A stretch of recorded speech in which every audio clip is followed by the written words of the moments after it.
Bom, meus amigos, são 16 horas, vamos dar início então ao nosso grupo de estudo. Gostaria de saber se tem algum voluntário. Solange, você gostaria de fazer a prece hoje? A página? Não? Glorinha?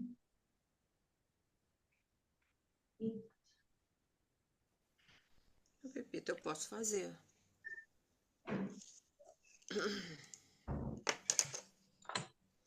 Senhor Jesus, Divino Mestre, querido amigo, eis-nos aqui, reunidos em Teu nome, pedindo Aumenta a que voz um os pouquinho, nossos Glória, por favor. benfeitores possam nos envolver, nos amparar nesse estudo e que nós estejamos com nossos corações abertos sempre às lições e, enfim, com a vontade de acertar, de fazer sempre o melhor. Então, obrigada, Senhor. Fica conosco, envolvendo a todos nós e também aos nossos companheiros que aqui não puderam estar. Que assim seja.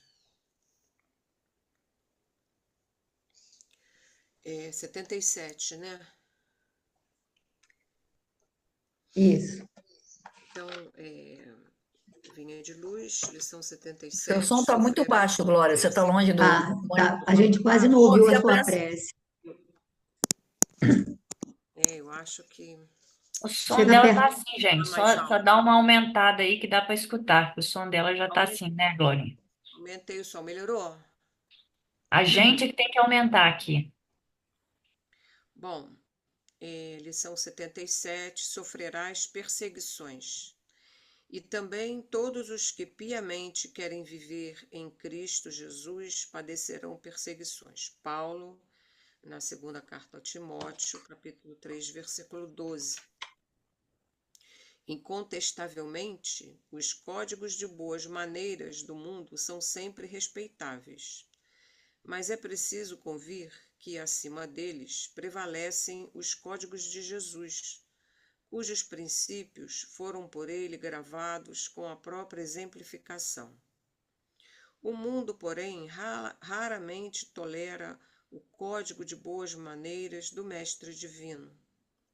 Se te sentes ferido e procuras a justiça terrestre, considerar-te-ão homem sensato. Contudo, se preferes o silêncio do grande injustiçado da cruz, ser-te-ão lançadas ironias à face. Se reclamas a remuneração de teus serviços, há leis humanas que te amparam, considerando-te prudente. Mas se algo de útil produzes, sem exigir recompensa, recordando o divino benfeitor, interpretar-te-ão por louco. Se te defendes contra os maus, fazendo valer as tuas razões, serás categorizado por homem digno. Entretanto, se aplicares a humildade e o perdão do Senhor, serás francamente acusado de covarde e desprezível. Se praticares exploração individual disfarçadamente, mobilizando o próximo a serviço de teus interesses passageiros, ser-te-ão atribuídos admiráveis dotes de inteligência e habilidade. Todavia, se te dispões ao serviço geral para benefício de todos, por amor a Jesus, considerar-te-ão idiota e servil. Enquanto ouvires os ditames das leis sociais, dando para receber, fazendo algo por buscar alheia admiração, elogiando para ser elogiado, receberás infinito louvor das criaturas. Mas, no momento em que, por fidelidade ao Evangelho, fores compelido a tomar atitudes com o Mestre, muita vez com pesados sofrimentos para o teu coração, serás classificado à conta de insensato. Atende, pois, ao teu ministério onde estiveres, sem qualquer dúvida nesse particular, certo de que por muito tempo ainda o discípulo fiel de Jesus na terra sofrerá perseguições. Então, a gente vê, né, que a gente sabe que Jesus não veio para agradar, né? Ele veio para transformar corações, né? Então, muitas vezes aquilo que é agradável e que é justo aos olhos do mundo não seria tão, vamos dizer assim, cristão, né? Se fôssemos fazer essa comparação, né? Como Emmanuel faz. Então, ele vai aqui mostrando diversas situações e que a gente vê que é verdade mesmo, né? A gente busca sempre melhorar os nossos mecanismos de justiça aqui, né, na Terra, mas muitas vezes nós, se tivéssemos uma outra atitude, estaríamos mais alinhados, né, com Cristo, né? Muitas vezes o que é legal, vamos dizer assim, está dentro das leis, é legal, não está dentro dos códigos de conduta, né, de Jesus, né? E aí basta a gente ver, né, quantas criaturas às vezes lesam os outros, né? Tudo dentro da lei, mas que moralmente, né, não tem o menor respaldo, né, dentro das leis divinas, né? Então, é isso mesmo, que se fôssemos cristãos, né, como deveríamos ser, né, estarmos de conformidade com a lei do Cristo, nós estaríamos, né, com certeza sendo perseguidos, sendo classificados de insensatos, de loucos, e muitas vezes a gente a gente procura não ter determinadas atitudes por medo de parecer, não é, aos olhos do mundo, a gente parecer uma pessoa, vamos dizer que destoa, né, da, da maioria, vamos dizer assim, né? Então, é isso, né? Eu acho que, mesmo com sofrimentos ao coração, deveríamos, né, buscar essa lei, né, de Jesus, que é a lei divina, né? Mas a gente ainda é realmente preso, né, às leis do mundo e a gente acha que está tudo bem, porque nós estamos, né, de conformidade com essas leis, a gente não subverte, né, essas leis do mundo, então a gente acha que tá tudo certo, né? E na verdade muitas vezes não tá, né? Mas podem falar vocês aí. Alguém gostaria de tecer mais algum comentário sobre esse tema, sobre esse capítulo? Podem falar. Boa tarde, queridos. Boa Show de tarde, bola. Sandrinha.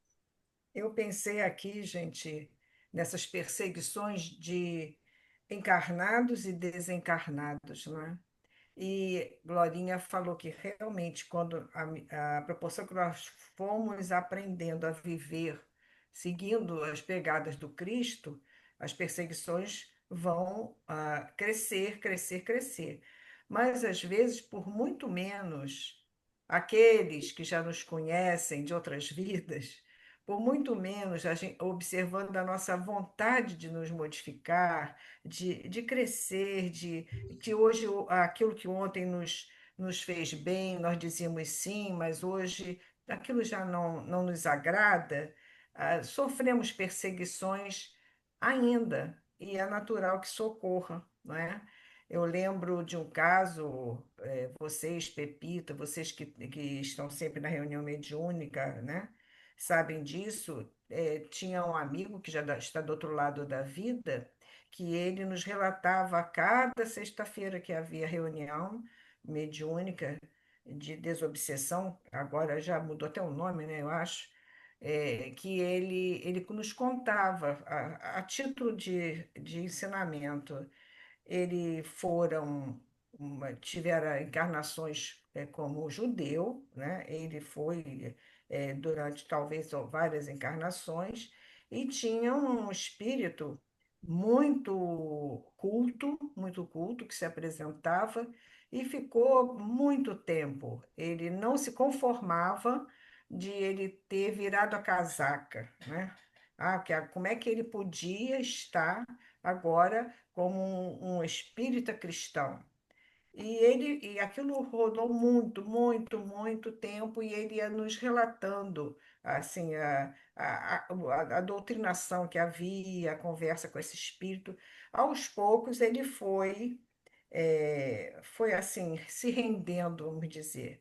E ele dizia que ele se rendia ali, ele teria de reencarnar, ele reencarnaria naquelas condições lá mesmo em Israel, e explicou detalhes, né, ele precisava voltar lá para realmente se perdoar, né? E viver necessariamente aquela vida difícil que ele teria, pedia para rogarem por ele, mas ele só fez isso porque ele disse que ele acompanhava este nosso amigo, né? Em todos os cantos que ele ia. Era no trabalho dele, como ele se comportava, era no lar dele, como é que ele fazia com os filhos, 4 filhos, muita luta, como é que ele se portava com a esposa, com os amigos, enfim.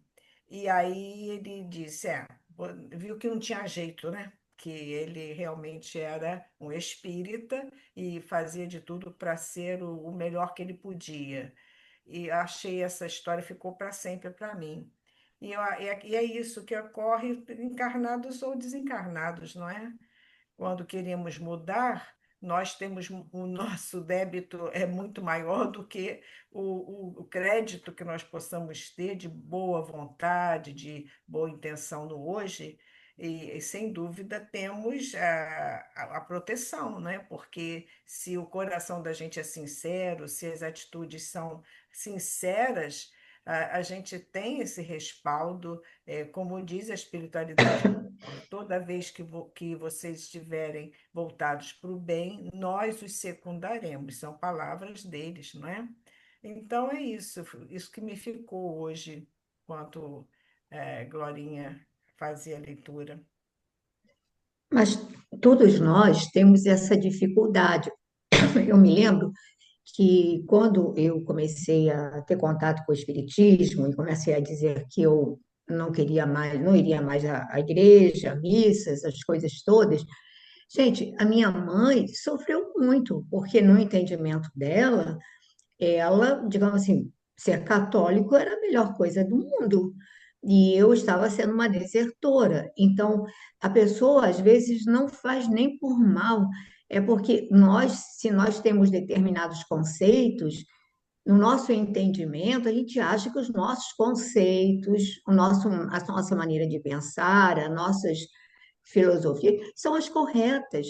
Então, por exemplo, para minha mãe, educada, criada, gente, ela achava que eu estava em perigo, muito perigo. Então, isso, digamos assim, ela não era um obsessor. Agora, você imagina os nossos parceiros, né? Porque muitos desses que hoje, como você disse, ficam ali no nosso calcanhar, acompanhando nossos passos dioturnamente, nós éramos parceiros, eles não são propriamente inimigos, mas para eles nós somos desertores, somos traidores. E então eles não entendem essa nossa deserção, né? E aí por isso que eu digo que mudar exige coragem.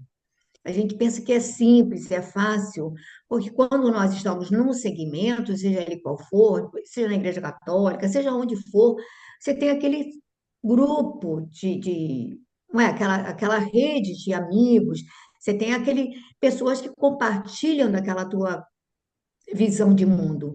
E aí, de repente, você resolve sair daquele contexto, você vai ter uma outra visão de mundo, você tem que arrumar novos amigos, novas pessoas, e aquelas não vão te compreender bem. Então, não é fácil, assim, eu acho que o processo de mudança, ele já é seletivo, ele já exige uma determinada determinação, vontade, coragem de cada um de nós, né, Sandrinha?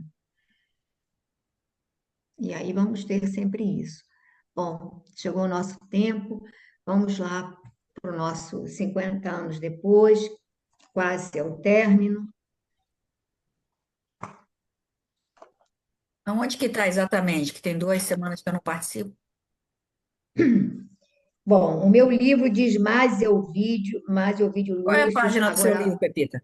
O seu livro é igual esse aqui. não, o seu está escrito diferente, no entanto, alguma coisa assim. 268. 268? O meu, né? Deixa eu ver se é o meu também. É igual o seu, sim, Babi, Finalzinho do igual o meu parágrafo. também. Isso Não, mesmo. Babi, 203. 203? Não, é 268 na edição da Babi, é igual a minha também. E qual é o parágrafo?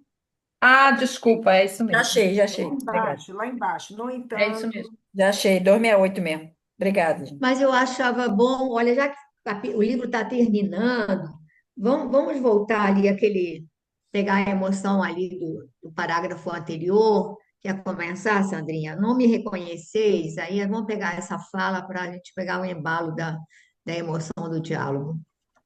esses desfechos agora, né, são incríveis, né? Vamos lá.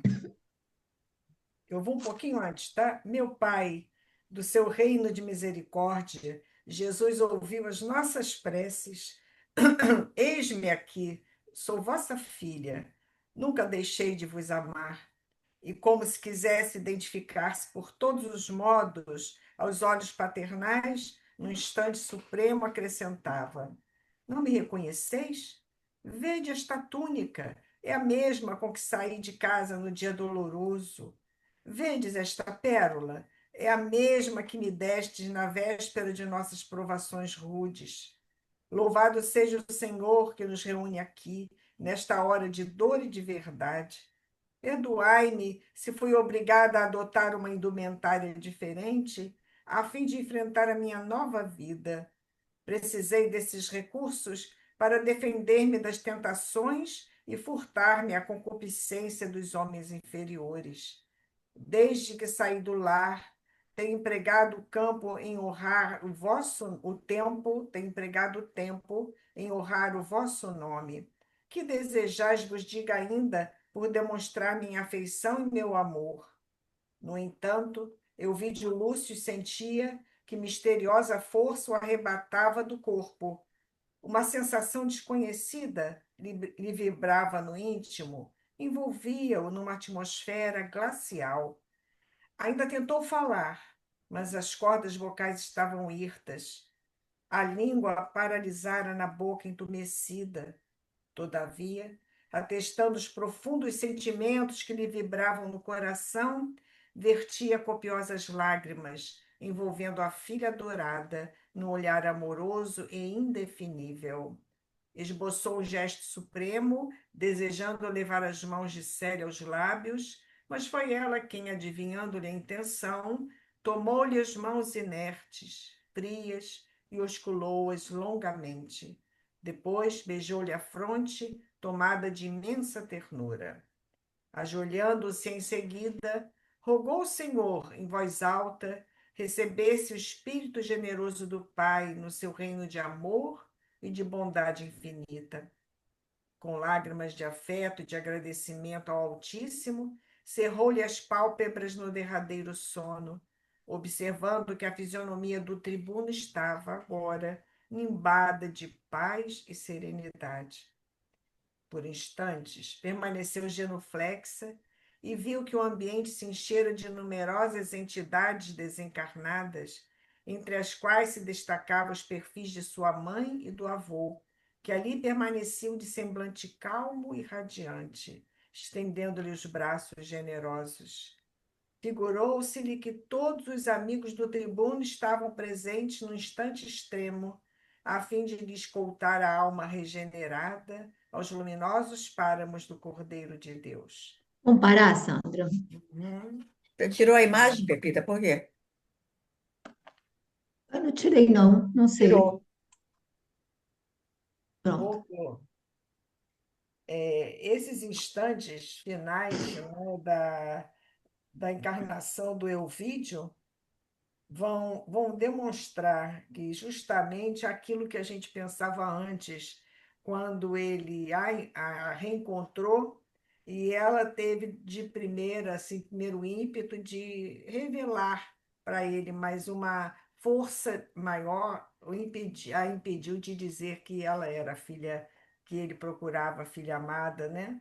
No entanto, com o passar do tempo, ela mesma vê agora o que deu certo, né? Como a espiritualidade encaminhou para que esse bem se fizesse em Elvídio também, porque não basta acreditar no que está dizendo, não é? Na leitura que se faz.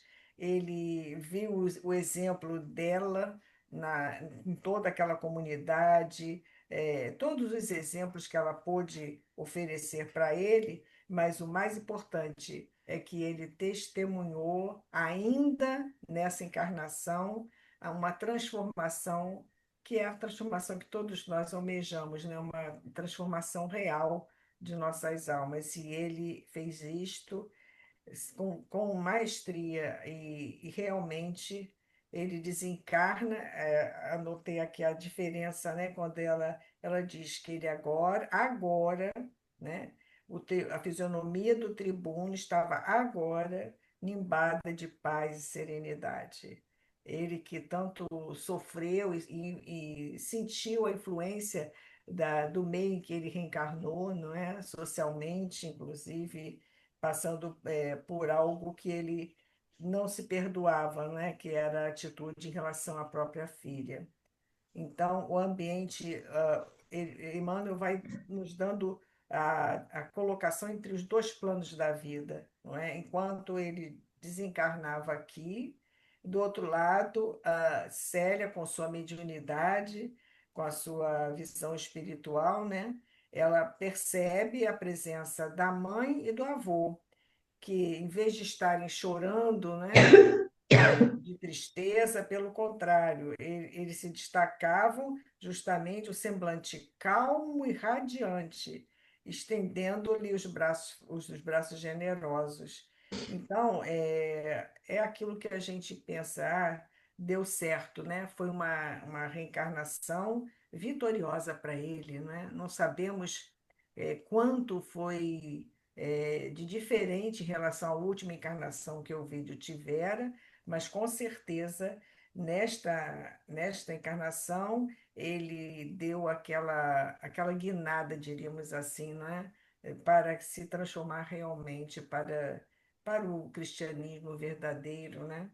E aí isso vai auxiliar muito dali para frente, embora com as dificuldades que cada um traz, e ele com certeza também ainda trazia, que é o que a gente vê em outras colocações mais tarde, não é? Não nessa obra, mas o que importa é que o cuidado, o amor, tudo aquilo que ele plantou realmente não ficou nas palavras, né? Então, fica para mim essa verdade. Não adianta ficar nas palavras. É preciso seguir o exemplo verdadeiro daqueles que estão à nossa frente, não é? Espiritualmente falando, e procurar fazer o melhor que a gente puder. Podem Eu falar. queria só, voltando ao parágrafo que foi relido, só um detalhe que me chamou a atenção, porque a Célia, ela, em momento algum, ela ficou ressentida com os pais. Tanto é que ela se sacrifica para poupá-los de um sofrimento maior. E aí nós vemos esse cuidado na fala dela, quando ela diz assim: não me reconheceis? Vede esta túnica, é a mesma com que saí de casa no dia doloroso. Ela não diz, era a mesma com que estava vestida no dia em que fui expulsa de casa. Não, ela saiu de casa no dia doloroso. É uma provação, ela coloca isso de uma maneira em que ele também foi vítima. Ele não foi ali o carrasco, ele também foi vítima da situação. E depois ela diz assim: Vedes esta pérola? É a mesma que me destes na véspera de nossas provações angustiosas e rudes. Então, essa colocação é tão diferente de nós, quando muitas vezes a gente diz que perdoou, mas se puder dar uma alfinetada, faz uma colocação para lembrar ao outro que, olha, ali você me machucou, você pisou na bola, não é? E aí aqui a gente vê o cuidado que ela tem para dizer, para colocá-lo também como vítima da situação e não como o algoz, aquele que expulsa a filha, aquele que ela poderia dizer no dia que o senhor me expulsou de casa. Não, no dia em que eu saí de casa, né, no dia doloroso, coisa, no dia de nossas provações dolorosas. Então, ela o coloca também como vítima da situação, quer dizer, tirando dele qualquer possibilidade, qualquer peso com relação àquela situação. Eu achei também bem importante. Mas alguém gostaria de falar um pouquinho sobre esses trechos aí que foram lidos? Ao fazer algum comentário? Aproveitem. Ninguém quer falar nada? Não? Então vamos prosseguir a nossa leitura. Quer ler um pouquinho, Verônica? Posso. Foi com lágrimas que parou? Não marquei. Foi Aos isso? primeiros clarões. Clarões. Ah, tá. Aos primeiros clarões da aurora, deu as necessárias providências, solicitando a presença dos servos do morto, que acorreram pressurosos ao chamado. Novamente reintegrada no seu hábito de monge, Célia encaminhou-se ao mosteiro e comunicou o fato à autoridade superior, rogando providências. Todos, inclusive o próprio Epifânio, auxiliaram o irmão Marinho na solução do assunto. Os serviçais de Caio Fabrícios explicaram, porém, que seus patrões em Capua estavam certos de que o viajante não poderia resistir aos percalços da viagem mais que penosa e os haviam esclarecido sobre as personalidades a quem se deveriam dirigir em Alexandria para que os despojos voltassem à Campânia caso o tribuno falecesse. E assim, de manhã bem cedo, um grupo de 4 homens, inclusive os 2 servos indicados, transportavam o cadáver de Elvídio Lúcio para a cidade próxima. Encostada à porta de sua choupana e ante o olhar dos irmãos do mosteiro que a acompanhavam, Célia contemplou a liteira fúnebre até que desaparecesse ao longe entre nuvens de pó. Quando o grupo desapareceu nas derradeiras curvas da estrada, Célia sentiu-se só e abandonada como nunca. A revivescência da afeição paterna em tais acontecimentos lhe haviam trazido amargurosa tristeza. Jamais a agrura do mundo se apossara tão facilmente de sua alma. Buscou o refúgio da prece e, todavia, afigurou-se-lhe que as mais pesadas sombras lhe haviam invadido o ser.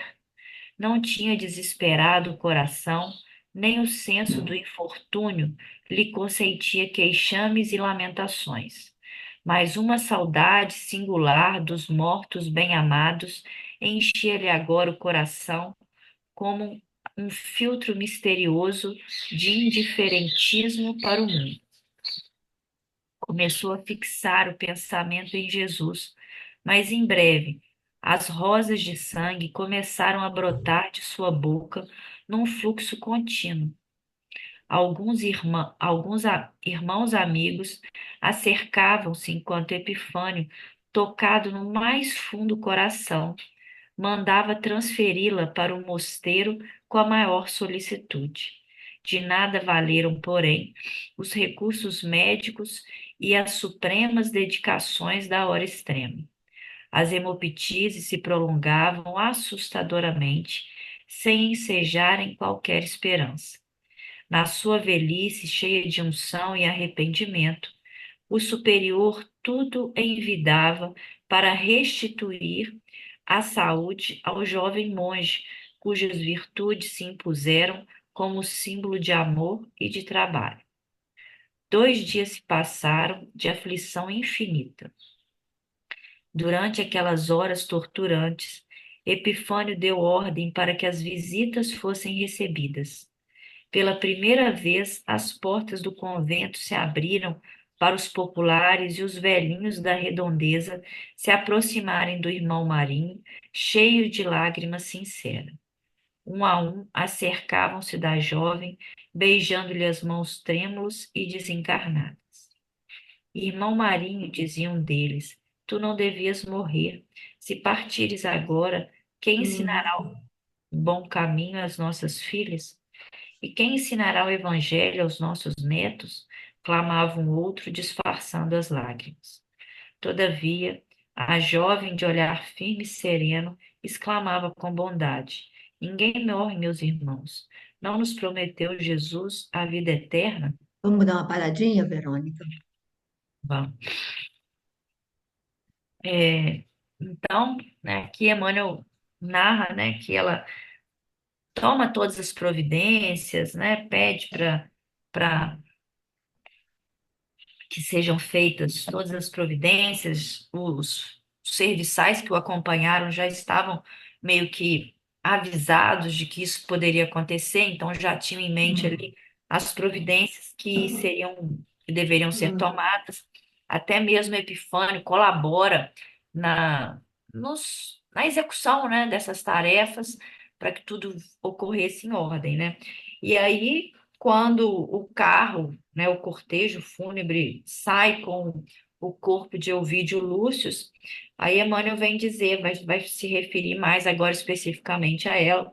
Neste momento, ela se sente só e abandonada como nunca, né? Engraçado que ele coloca como nunca, porque a vida dela depois que ela saiu de casa, né, foi praticamente toda só, né, tirando alguns momentos em que ela tinha ali a criança e, claro, né, a visita depois, né, das pessoas que passaram a conviver com ela ali no horto, a vida dela foi uma vida solitária, né, sozinha, em que ela não podia nem compartilhar com ninguém quase que todos os acontecimentos da vida dela. E aí Emmanuel relata aqui que nesse momento ela se sente só e abandonada como nunca, né? Para poder dar a dimensão do sentimento ali, que daquele momento se apossa dela quando ela se despede ali naquela vida do pai, né? E aí conta que ela começou a sentir uma tristeza como se agora já não fosse mais necessária a presença dela no mundo, né? Como se ela já tivesse cumprido a missão, já tivesse feito tudo que deveria fazer, não só por ela, mas também principalmente pelas pessoas ao seu redor. Então ela sente aquele vazio, aquela tristeza e já não encontra mais justificativa, né, para permanecer no mundo.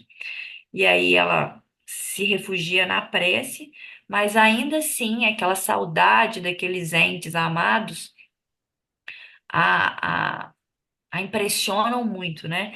E neste momento ela toca muito o coração dela, ela começa a ter uma crise maior de hemoptise e Epifânio, então, que era o diretor, né? Não sei se é uma palavra correta, nesse momento pede para ela entrar no convento, né? E aí a gente observa que ele, de alguma forma, também tinha sido tocado pela vida de Célia, né? Embora não totalmente, embora às vezes tardiamente, mas querendo ou não, talvez o coração mais duro ali, talvez o coração mais insensível dali, também foi tocado e foi de alguma forma aprimorado pela vida ali de Célia, né?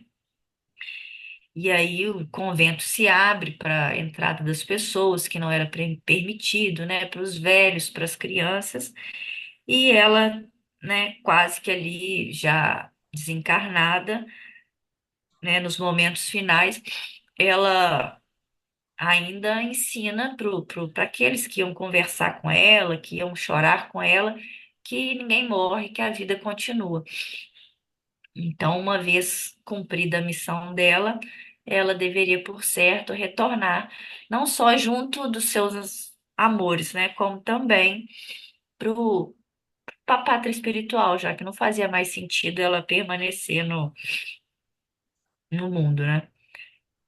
Completem aí. Essa parte, né, Verônica, a gente vê sempre o poder da mente. Ela não podia partir enquanto o pai não viesse. E aquilo, apesar da tuberculose avançada, porque quando o pai a visita a primeira vez, ela já estava com tuberculose. Ele passa 2 anos é, fora, quer dizer, cuidando, distribuindo a fortuna, atendendo, fazendo aquela coisa toda. Ele volta 2 anos depois, ela já estava com essa tuberculose bem avançada, até porque não havia tratamento e tudo mais, mas ela, uma força maior, fazia com que ela esperasse o pai. Ela sabia que o pai iria retornar e ela aguardava por essa visita. E aí, quando ele parte, que ela não se queixa, não coisa mais, que ela tem esse sentimento de profunda soledade, ele diz assim: mas uma saudade singular dos seus mortos, bem-amados, enchia-lhe agora o coração de um como filtro misterioso de indiferentismo para o mundo. Ou seja, aquela força que a retinha se rompe ali. O pai foi, a mãe, ela já sabia que tinha partido por causa que o pai já havia contado. O pai parte, o avô parte, né? O Cyrus também já está do outro lado. Os seus mortos bem-amados praticamente estão todos do outro lado. E aquela vontade que a retinha viva, presa ali, aquele corpo que já não aguentava mais, ali se rompe. Aí ele fala desse filtro misterioso de inferentismo para o mundo. Ou seja, perdeu. Aí começa a crise da hemoptise mais violenta, ou seja, o rompimento dos laços verdadeiramente ali naquele processo, só dá o tempo mesmo dela se despedir, mas a gente vê que, olha, nada mais a retinha ali, acabou para esse mundo, para a finalidade dela tinha acabado. E aí a gente vê que esse espírito construiu tanto, tanto, e, na realidade, ela viveu 31, 32 anos, porque a gente, quando o pai a procura, coisa e tal, ele diz: haviam passado 10 anos. Nós sabemos que ela sai de casa aos 18, então seriam 28, mais dois que ele passa 30. Digamos que esticou mais um pouquinho. Ela devia ter 30, 31, 32 no máximo. E aí a gente vê a capacidade, quanto esse espírito, em tão pouco tempo, né? Quantas sementes ela espalha de verdadeiro amor do Cristo, né? Como ela divulga, quantas centenas de pessoas passaram por ali, que foram ali enxertadas com esse amor cristalino, né? Com essa simplicidade, com essa amorosidade, né? Com tudo isso. Alguém mais gostaria de falar alguma coisa? Podem falar. Se vocês não falarem nada, a gente vai acabar o livro rapidinho. E é a gente, igual novela, quando está terminando, você não quer que termine. Você quer que estique mais um pouquinho, né? Quem quer continuar a leitura? Eu posso continuar, Pepita, já que eu não leio há muito Então tá tempo. bom. Tá bom. Na noite imediata, agravaram-se de maneira atroz os seus padecimentos. Compreendo que o, fi- Compreendendo que o fim se aproximava, o velho Epifânio perguntou-lhe algo quanto aos seus últimos desejos, e ela, erguendo para o superior o olhar sereno, acentuou: Meu pai, rogo que me perdoeis se alguma vez vos ofendi por atos ou palavras. Orai por mim, para que Deus tenha compaixão de minha alma. E se é permitido pedir-vos alguma coisa, desejo ver as crianças da escola antes de morrer. Epifânio ocultou as lágrimas, levando as mãos ao rosto, e antes do amanhecer, três irmãos saíram pelos povoados mais próximos a fim de reunir os pequeninos, por satisfazer os últimos desejos da agonizante. Depois do meio-dia, todas as crianças da escola penetraram o quarto respeitosas. O irmão Marinho, contudo, recostado nas almofadas, enviava-lhes um sorriso bom e compassivo, embora o peito lhe arfasse penosamente. Num gesto extremo, chamou-as a si, inquirindo a cada uma sobre os estudos, o trabalho, a escola. Os meninos, mal percebendo a hora dolorosa, sentiam-se à vontade, enquanto Célia lhes sorria. Irmão Marinho dizia um pequenote de olhos graves: Todos nós lá em casa temos pedido a Deus pelas vossas melhoras. Obrigada, meu filho, dizia agonizante, fazendo o possível por simular os sofrimentos. Em seguida, era uma pequenina interessante no seu vestidinho pobre, a balbuciar em tom discreto. Irmão Marinho, pai Epifânio não deixou que eu plantasse a roseira ao pé do redil e me repreendeu asperamente. Que tem isso, filhinha? Pai Epifânio tem razão. O redil não é lugar das flores. Plantarás a roseira nova perto da janela. Lá ela receberá mais sol e tu darás ao pai Epifânio a primeira flor. Olha, irmão, repetia outro pequenito de cabelos despenteados. As ovelhas da noite nos deram 2 novos cordeirinhos. Tratarás deles, meu filho, dizia a jovem com dificuldade.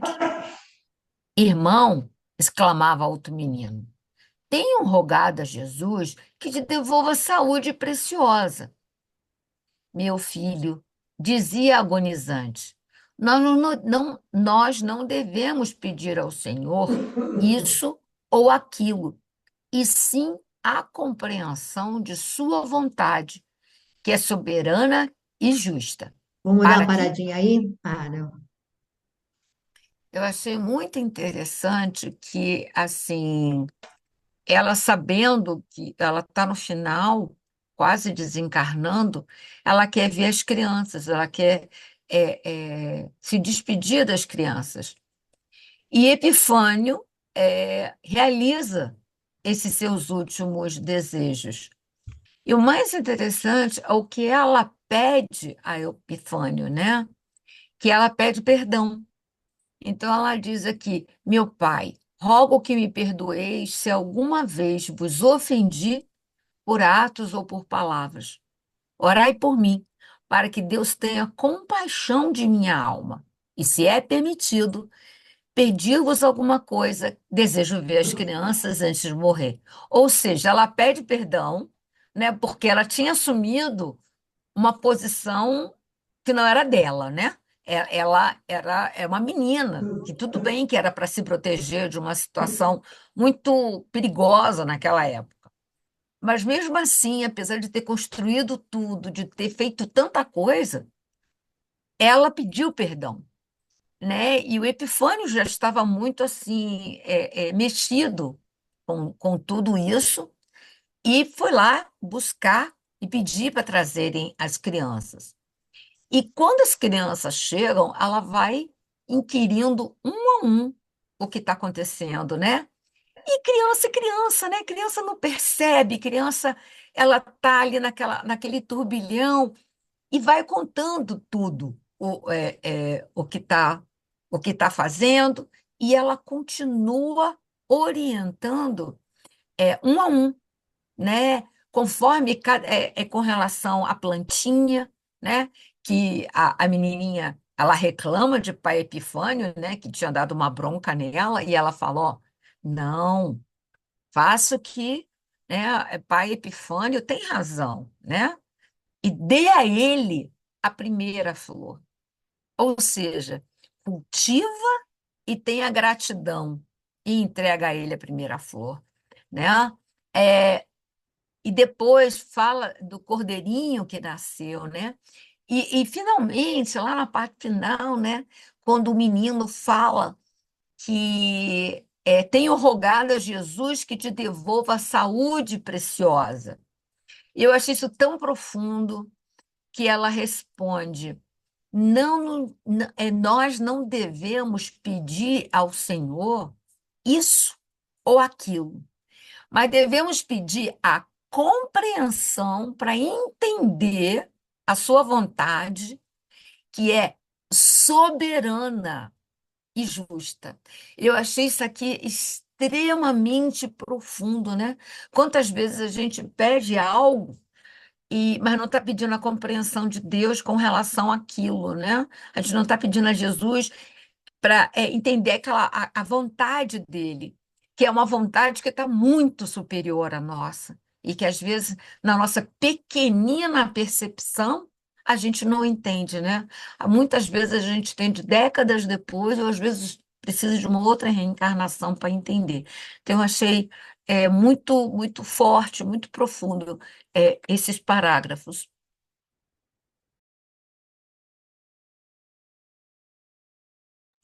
Alguém gostaria de comentar? Não? É realmente esse parágrafo, quando essa advertência que a gente não deve pedir isso ou aquilo, e é difícil de entender. E às vezes a gente falar com as pessoas, quando a gente vai, né, Babi? A gente pede, digamos assim, que a gente possa entender, porque a nossa tendência, as pessoas não entendem que você não peça a cura, que você não peça o restabelecimento da saúde, porque às vezes a gente não sabe exatamente qual é a programação, qual é a aprovação ou o tempo, né, daquele processo precisa daquele tempo, né? E aí a gente não consegue entender. E aí eu acho que é uma advertência, claro, que é extremamente sábia, e ela aproveita essa despedida, na realidade, que vem os anciãos, que vem as crianças. Repara que, no fundo, é como se ela fosse passar as últimas orientações, as recomendações que iriam ficar gravadas na mente dessas pessoas, para que as pessoas não se desestruturassem com a partida, para que elas pudessem dar continuidade à obra, né? Porque às vezes a gente parte uma pessoa dessas e a pessoa fica tão desarvorada que, que não consegue, né? Não consegue dar prosseguimento, não consegue fazer aquilo que pode ser feito para a pessoa, né? Digamos assim, cada um de nós fazer a parte que nos cabe, né? Fala, Glorinha, está muito pensativa. João,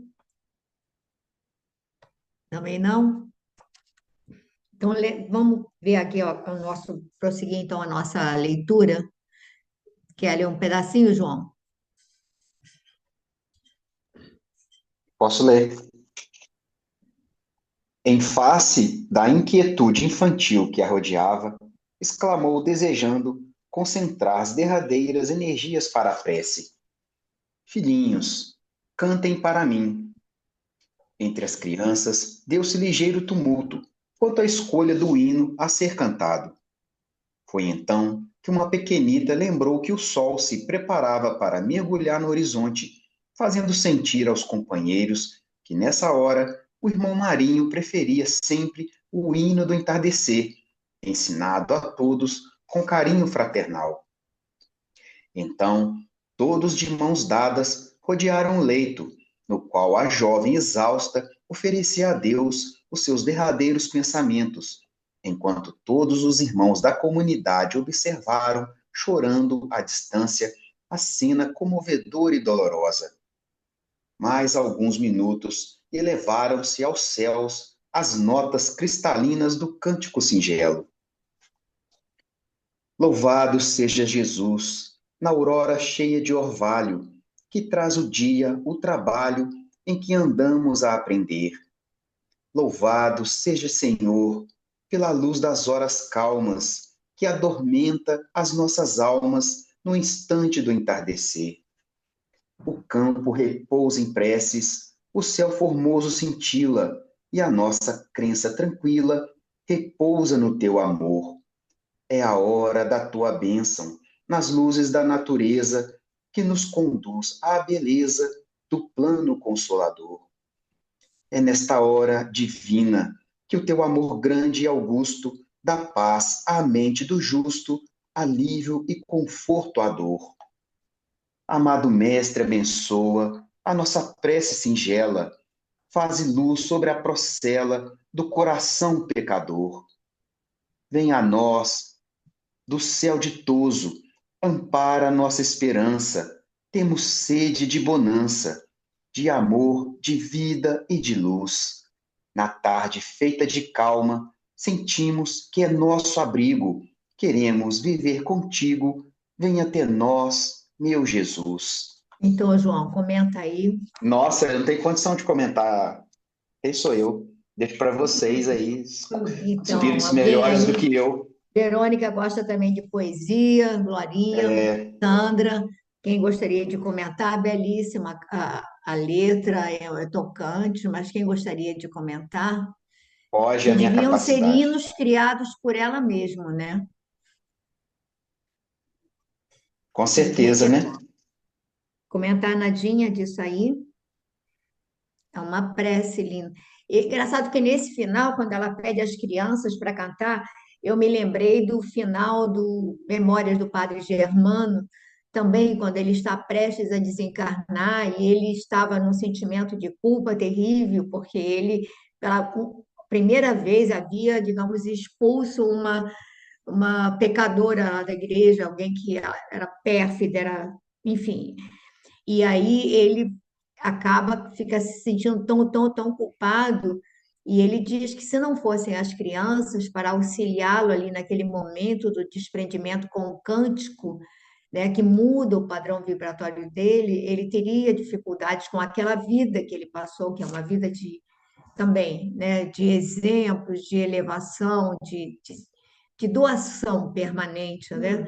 Mas por um ato, digamos assim, que ele comete e digamos assim, não acolher essa irmã que o procura, aí é a música das crianças que o resgata. E aí quando ela pede também aqui a partir, né? Partir daqui colhendo, digamos assim, um cântico, né, das crianças, que é a parte mais pura. Foram os corações assim mais tenros, onde ela pôde plantar, onde ela pôde ser. Ela já tinha ouvido os idosos, as pessoas mais maduras que tinham ido visitá-la, mas ela queria falar às crianças, né, aquele lado mais puro. Eu acho que deve ter sido a parte que deu mais alegria ao coração solitário dela, porque ela era profundamente maternal, né? Ela foi a vida toda uma alma, digamos assim, profundamente maternal, acolhedora. Ela foi maternal com relação aos pais, ela foi maternal com relação a Ciro, ela foi maternal com relação a todos que estavam. Então, as crianças, eu acho que eram os seres que traziam mais consolo para ela, né? Mais alegria. E aí a gente fica imaginando, nossa, poder partir tendo tocado o coração de todas as pessoas que estavam no seu entorno.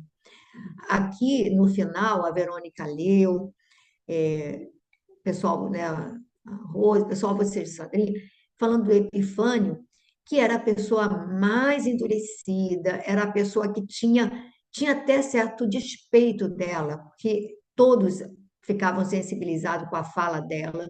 Por isso que ela pede desculpa, porque no início houve aquele estremecimento quando ela não concordava com as posturas dele, com as falas, e aí ele a colocou para fazer aquele trabalho pesado de buscar os mantimentos para o convento inteiro, 42 homens ali hospedados, ela tinha que levar 2 vezes por semana, quilômetros de distância com aquele peso. Então, mesmo assim, ela pede desculpa por isso e toca o coração desse homem, né, que também se emociona, que chora, e diante dessa, ele que era todo orgulhoso, era vaidoso, orgulhoso, que o evangelho tinha que ser vivido ao jeito dele, né? Do modo, ali era do jeito dele. Aí ele vê uma pessoa que era grande em amor, que era assim, se humilhando diante dele, pedindo perdão, pedindo que ele orasse para que Deus tivesse comiseração dela. Olha, imagina. Então, é pura humildade, e não era demagogia, era realmente humildade, é saber tocar o coração daqueles que estão à sua volta, daqueles mais ásperos, mais duros. Gente, eu acho que, quando você acho que eu não conseguiria passar a primeira semana numa condição que ela viveu esses anos todos ali, tá? Dando esse exemplo de silêncio, de renúncia.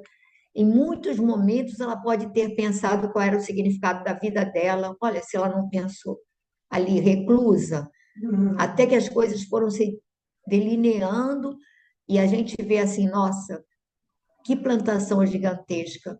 Mas na hora que o semeador está plantando, ele não tem noção do que ele está, da, da, da extensão da grandeza daquele plantio. Ela não tinha, porque inicialmente foi tão solitário, digamos assim, ela foi tratada com tanta aspereza, com tanta rudeza, e ela uma mulher simples, sensível, não é? Soube silenciar, soube. Gente, é muito testemunho, digamos assim, que eu acho que para pessoas como eu, nossa, está muito longe ainda de a gente poder entender a grandeza de uma Célia. Alguém gostaria de falar mais alguma coisa? E aí vem esse hino lindo e esse romper aqui, né? Aí é aquela tal história, que a gente possa viver para que quando a gente parta, possam todos chorar a nossa, né, lamentar a nossa saída, né, que é o que acontece aqui com ela. Todos profundamente tocados, todos profundamente enxertados com esse sentimento tão puro, né? Bom, quem ainda não leu, Babi quer ler aqui esse pedacinho final do capítulo. Célia ouvia o hino das crianças em seus últimos acordes. Pareceu-lhe que a sala humilde estava povoada de artistas inimitáveis. Eram todos jovens graciosos e crianças risonhas, que empunhavam flautas e harpas siderais, alaúdes e instrumentos divinos. Desejou contemplar os meninos da sua escola humilde e falar-lhes mais uma vez da sua alegria infinda. Mas, ao mesmo tempo, sentiu-se rodeada de seres carinhosos que, sorridentes, lhe estendiam os braços. Ali estavam seus pais, o venerando avô, Nestório, Atéria, Lésio, Monácio e a figura encantadora de Ciro, como que envolta num péplo de neve translúcida. A um gesto da amorável entidade, Neio Lúcius, Ciro avançava, estendendo-lhe os braços. Era o gesto de carinho que o seu coração esperara toda a vida. Quis falar da sua felicidade e gratidão ao Senhor dos mundos, mas sentia-se exausta, como se chegasse de uma luta extenuante. Guardando-lhe a fronte nas mãos, sob a música do carinho, Ciro lhe dizia de olhos úmidos. Ouve, Célia, este é um dos sublimes cantos de amor que te consagram na terra. Ela não viu que as crianças ansiosas lhe cobriam de lágrimas. As mãos imóveis e alvas, abraçando ternamente o seu cadáver de neve. A um só tempo, todos os irmãos do mosteiro se lançaram comovidos para os seus despojos, ao passo que no plano invisível, um grupo de entidades amigas e carinhosas conduzia numa onda de luz e perfumes os páramos do infinito que aquela alma ditosa de Marte. Muito emocionante, né? Então, podem comentar. Não vai comentar nada? Pepita, sabe, só de tentar imaginar uma cena dessa, né? Quer dizer, as criancinhas estavam ali, mas ela viu, né, jovens com harpas, com... Imagina a vibração que não deveria ser. Depois ela vê aqueles entes todos amados. Deve ter sido uma coisa, assim, muito... que a gente não tem nem como imaginar, né? Então, algo realmente merecido, né? Porque ela plantou aquilo tudo, né? Alguém mais gostaria de falar alguma coisa? Ninguém mais quer falar nada? Está todo mundo emocionado, Pepita. É, eu só achei, repara, o pai dela tinha desencarnado havia 2 dias, não é? Mas é trazido, ele devia estar ainda, ele não tem a condição dela, mas ele é trazido, pelo menos aqui diz que ele estava ali presente para também recebê-la. Ele pode ter sido amparado, auxiliado, né? Fala, É, João. o prêmio não é para ele, né? É para ela, né? Então, Sim, sim. seria É porque esse ele, conforto para ela, né? eu digo assim, ele provavelmente estaria ainda em processo ainda de adaptação, de recuperação, mas de repente foi, né, Ele tratado, devia, amparado. Fala, Verônica. devia estar sendo sustentado ali só Com para certeza, para estar recebê-la, né? presente. Deve ser mesmo. Até mesmo as outras, assim, a Atéria, né? É, que estavam ali também, eu acho que para, sim, pode ser que estivessem ali pedido, né? Tivessem, e aí tivesse sido concedido Sim, essa essa benesse aí. oportunidade, né? Eu achei interessante a presença da Atéria ali, né, no meio deles, né? Porque a gente não esperaria que ela, né, que ela estiver, eu pelo menos, né? Mas ela também se arrependeu Gostaria bastante no final, né? Então, pode ter, não, né? ela, né, ela E tinha repara que muita quando informação. a, a mãe da Célia passa mal e fica praticamente ali é, sem movimento, ela fica cuidando por livre e espontânea vontade, fica cuidando dela até o término, até que ela desencarna, né? Ela fica cuidando. Então, de alguma maneira, e aí ela morre assassinada, que era uma maneira, né, para roubada e assassinada. Então, eu acho que de repente ela dá uma melhorada, assim, de alguma É. maneira a vibração dela dá uma melhorada. Mas eu, Acho eu acho que ele faz questão de reunir esse grupo vinculado à Célia, porque até esses que aparecem, parece que são assim mais distantes, na realidade fazem todos parte dessa grande família que Célia se compromete a resgatar. Mas fala, Verônica, se eu falar. não, eu esqueci que eu ia falar. Esqueci. Era alguma coisa da Atéria, mas esqueci. Então você vai lembrar. E outra coisa também, repare, que quem vem receber, quer dizer, quem vai ali fazer aquele acolhimento inicial, não é o avô, não é a mãe, não é nenhum espírito, o mentor, que ela devia ter mentores, né, de elevada hierarquia, né? Acredito até que é dito que ela faz parte, tem um vínculo muito forte com Abigail e Estevão, E eu acredito que ela seja um espírito desse nível, né, desse grupo mesmo. Então, eu acredito que ela tenha mentores e que ali estivessem representados também mentores de hierarquia. Mas o coração dela, a preocupação maior dela nessa encarnação, não foi nem só a mãe nem o pai, era Ciro. Era Ciro. E Ciro foi aquele amor, quer dizer, a quem ela amou muito e a quem ela não pôde se dedicar, né? Depois, aí, quando ele esteve como criança, aos cuidados dela, tudo bem, que ali ela pôde acolher, aconchegar, mas em momento nenhum, assim, o abraço, a tudo que ela sonhava com ele, aí é dado a ele, que não é nenhum espírito ali iluminado ainda, e a gente vai ver isso depois, assim, para ela era a figura, né, mais importante. Era por quem ela veio para poder resgatar. Eu acho essas coisas assim comoventes, sabe? Muito comoventes. Mas falem aí, gente. Ninguém mais quer falar nada? Vou começar o próximo capítulo só na semana que vem. E aí, vamos, não 10 sei nem se minutos. vai dar para. 10 Talvez a gente só minutos. tenha 2 semanas. Tem 10 Duas minutos. semanas desse livro. E então vamos começar com renúncia. A Sandrinha falou, renúncia é a sequência.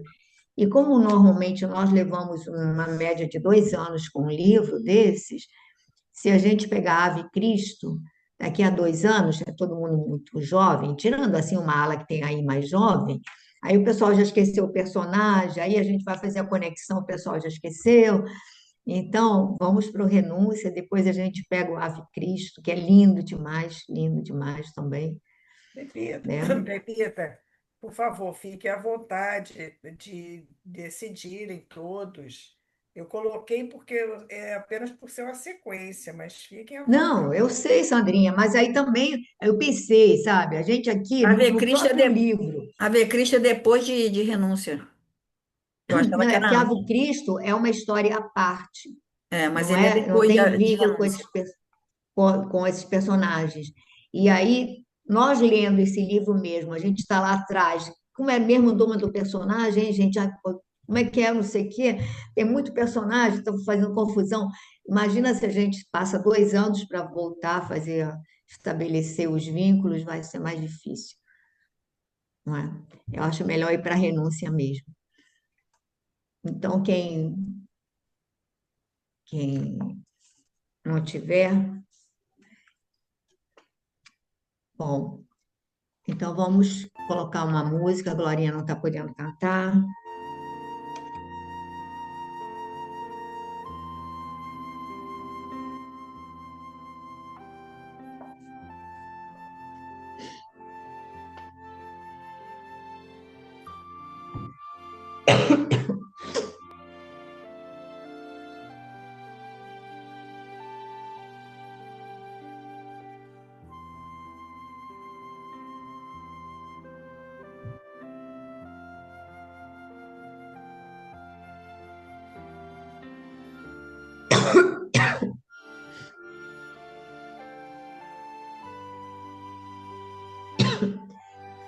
Sandrinha, faz a prece hoje, que eu vou fechar meu som aqui.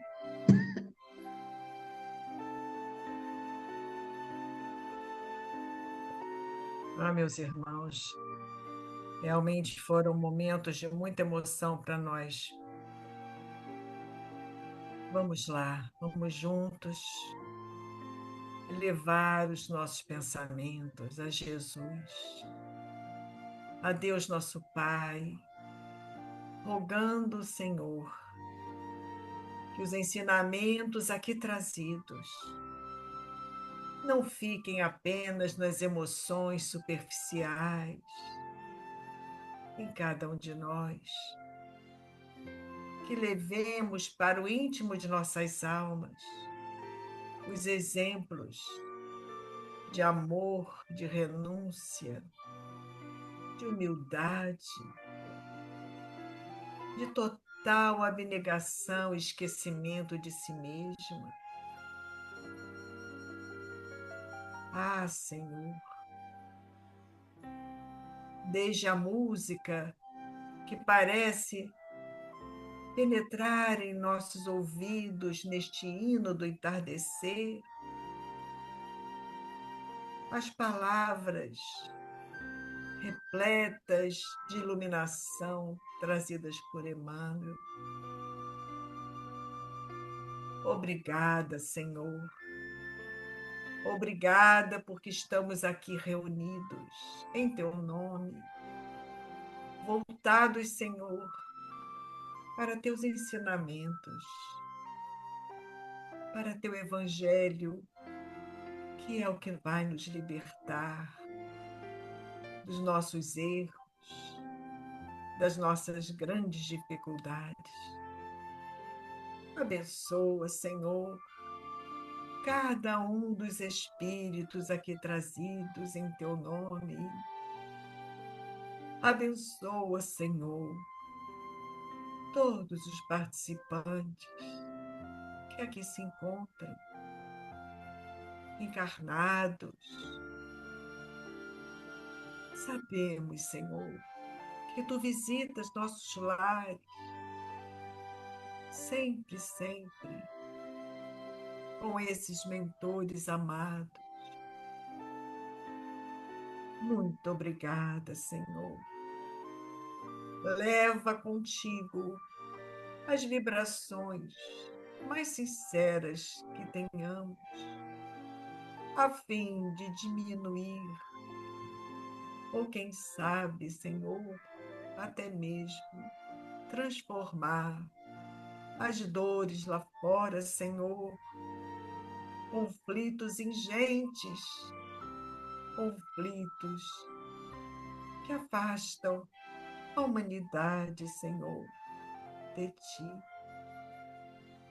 Abençoa, Senhor, a nossa casa, o nosso planeta. Abençoa, Senhor, a humanidade inteira. Graças a Deus.